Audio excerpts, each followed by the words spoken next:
सभी भक्तों को श्री शिवाय नमस्तुभ्यम। ओम नमः शिवाय। शिव महापुराण में एक पत्र आया गुरुजी के सम्मुख में, जो उन्होंने पढ़ा। पत्र लिखने वाली एक महिला ने अपनी बहन की व्यथा बताई कि 12 साल का उनका इकलौता पुत्र था, जो बड़ी मुश्किलों से तो पैदा हुआ था। कई डॉक्टरों का इलाज कराया, बहुत बहुत मुश्किलों से एक पुत्र की प्राप्ति हुई थी। और 12 साल का जब वो हुआ, 12 साल के होने के बाद उसकी मृत्यु हो गई। महिला बहुत दुखी हो गई। एक ही तो पुत्र था और डॉक्टरों ने दूसरे पुत्र के लिए, यानी कि दूसरे बच्चे के लिए महिला को मना कर दिया। बोले आपकी जान का रिस्क है, आप दूसरे पुत्र को जन्म ना दें, दूसरे पुत्र की कोशिश या ट्राई ना करें। यदि आपने कोशिश करी और वो आप गर्भवती हुई तो आपकी जान को भी खतरा है। साथ ही साथ में आप दूसरा पुत्र पैदा नहीं कर सकती, कुछ कॉम्प्लिकेशंस की वजह से। डॉक्टरों ने मना कर दिया, सब दूर जाई।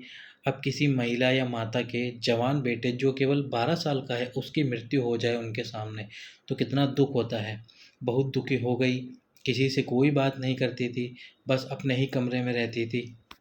तब उनको किसी ने बताया कि टीवी पर कथा आती है, शायद 1 बजे या 2 बजे एक कथा आती है, आप वो शिव पुराण की कथा सुनो। उनमें गुरुजी उपाय बताते हैं संतान की प्राप्ति के लिए। आप एक बार उपाय करके देखिए, क्या पता आपको संतान प्राप्त हो जाए और आप भी ठीक रहो, आपको भी कुछ ना हो। तो उन्होंने टीवी चला के देखा तो उनको केवल पहले दिन आधे घंटे की कथा प्राप्त हुई, 30 मिनट की कथा प्राप्त हुई। उसके बाद उन्होंने डेली प्रतिदिन कथा सुनना प्रारंभ किया। जब जब टीवी पे कथा आती, कथा सुनना प्रारंभ किया। कथा के सम्मुख में ही, टीवी के सम्मुख में ही भोले बाबा से प्रार्थना करी कि बाबा, सबने मना कर दिया है मुझे बच्चे के लिए, डॉक्टरों ने भी मना कर दिया, बोले बच्चा हो नहीं सकता, और यदि कैसे न कैसे कोशिश करके कर भी लिया जाए, मतलब दवाई गोली देकर कुछ कोशिश भी की जाए, तो मेरी मृत्यु के चांसेस है बाबा। तो गुरुजी की कथा में उन्होंने पशुपति व्रत का स्मरण सुना। सोचा कि एक बार पशुपति व्रत करके देख लेते हो। बाकी सब भोलेनाथ के ऊपर छोड़ दिया। तो पशुपति व्रत जो 5 सोमवार का व्रत होता है, किसी भी सोमवार से आप शुरू कर सकते हैं।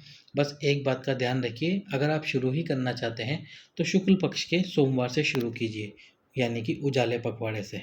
वैसे तो आप अंधेरे पखवाड़े से भी शुरू शुरू कर सकते हैं, पर उजाले पखवाड़े से शुरू करें तो ज़्यादा बेहतर रहता है। शुक्ल पक्ष के सोमवार से शुरू कीजिए इस उपाय को। 5 सोमवार का ये उपाय है पशुपति व्रत का। पहले सोमवार में शिव जी के मंदिर जाइए, नहा धो के स्नान करके, और जो थाली आप पूजा की लेके गए हैं, जो आपके पास सामग्री है, कोई अतिरिक्त सामग्री आपको नहीं खरीदनी, ना ही पंचामृत। अगर हो तो ले जाइए, नहीं है तो कोई बात नहीं। जो आपके पास सामग्री है वो आप लेके गए हैं, बाबा की पूजा की अच्छे से। उस थाली, जिस थाली में लेके गए हैं सामग्री, मंदिर लेके गए हैं, उस थाली को घर लाकर रख दीजिए, उसको धोना नहीं है। शाम के समय में 6 दीपक लेने हैं आपको, आटे के या मिट्टी के, जो भी दीपक आप लेंगे पहले व्रत में। अगर आटे के लेते हैं तो पाँचों व्रत में आटे के, मिट्टी के लेते हैं तो पाँचों व्रत में मिट्टी के दीप आपको लेने हैं। उनमें घी डाल लीजिए और एक फूल बत्ती, यानी कि गोल वाली बत्ती लगा लीजिए। साथ में थोड़े से मीठे का प्रसाद बना लीजिए। मीठे में आप कुछ भी बना सकते हैं, पर प्रसाद इतना बनाना जो आप पूरा शिव मंदिर में लेके जा सके। कढ़ाई में आपको प्रसाद नहीं छोड़ कर जाना, कढ़ाई में छोड़ दिया तो उसके 2 हिस्से हो जाएंगे। अब आप शिव मंदिर जाइए, शाम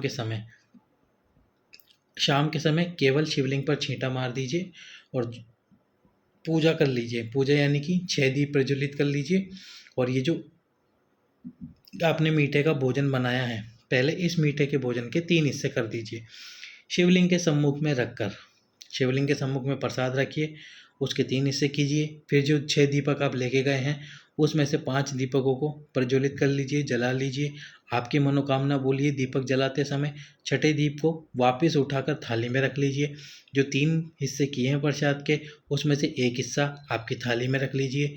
जब आप मंदिर से घर आ रहे हों तो घर के मुख्य द्वार पर प्रवेश करने से पहले जो आपका सीधा हाथ पड़ता है, उस सीधे हाथ पर वो छठा दिया जो आपने मंदिर में उतारा था और वापस थाली में लगा रखा था, पर उसको जलाया नहीं था, उसको उस स्थान पर जलाइए। जब आप आपके घर में प्रवेश कर रहे होते हैं तो मुख्य मुख्य जो द्वार होता है, आपका मेन डोर होता है, तो जो आपका सीधा हाथ पड़ता है, उस सीधे हाथ पर, मुख्य द्वार के सीधे हाथ पर ये छठा दीप प्रज्वलित करना है। मनोकामना बोलिए, घर में प्रवेश कीजिए, उसके बाद में भोजन कीजिए। जो आपके घर पे भोजन बना हो, नमक वाला हो, वही भोजन आपको करना है। ऐसा कोई विशेष भोजन नहीं कि केवल मीठा ही खाना होता है पशुपति व्रत में।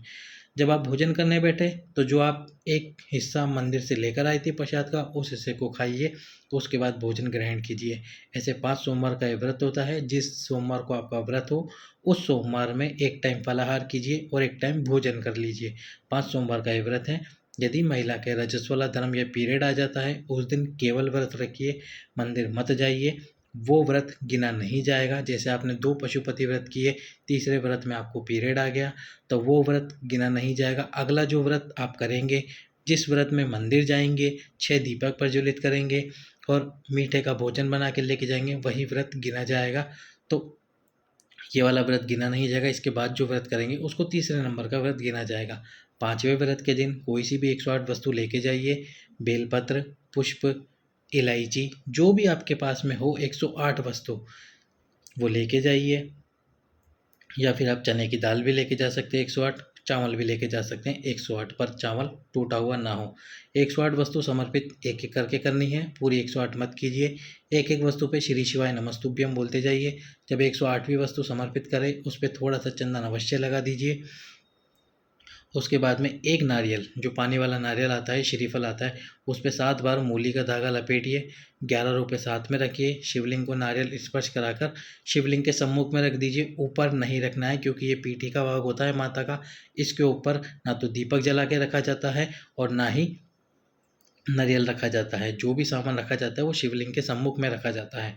इस प्रकार आपके 5वें व्रत का भी उद्यापन हो जाएगा और आपका ये व्रत पूर्ण हो जाएगा। जिस मनोकामना से आप ये व्रत करेंगे, उसी मनोकामना से आपके व्रत पूर्ण होंगे और आपकी वो मनोकामना पूर्ण होंगी। तो इस प्रकार से वो महिला ने व्रत किया, उनको वह गर्भवती हुई और उनको दूसरे संतान की प्राप्ति हुई। वो बिल्कुल ठीक है। साथ ही साथ में दूसरी जो संतान हुई, वह उनको पुत्र प्राप्त हुआ। तो इस प्रकार आप भी यदि सावन के सोमवार नहीं करते हैं और नहीं करते हुए आ रहे, यानी कि पिछले 5-10 सालों में आपने सावन के सोमवार नहीं किए हैं, तो आप सावन में पशुपति व्रत कर सकते हैं।